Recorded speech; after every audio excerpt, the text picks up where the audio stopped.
स्कुलावबो थाङा स्कुलाव थांनो होबाबो खारखुमायो ओमफ्राय बिदिनो बायजो बाहेरायाव थानायनो बेलेगाव ओंखारलांदो इयो दासिमबो न'आव फैयाखै आंनि मुङा साजिब स्वर्गियारि गामिया पुगदुमखुसि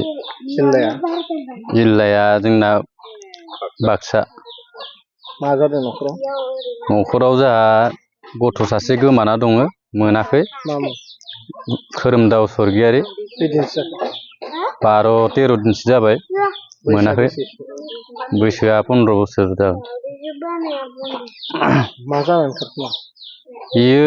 लोगोफोरजों बिदिनो गिदिंबाय थायो स्कुलावबो थाङा स्कुलाव थांनो होबाबो खारखुमायो ओमफ्राय बिदिनो बायजो बाहेरायाव थानायनो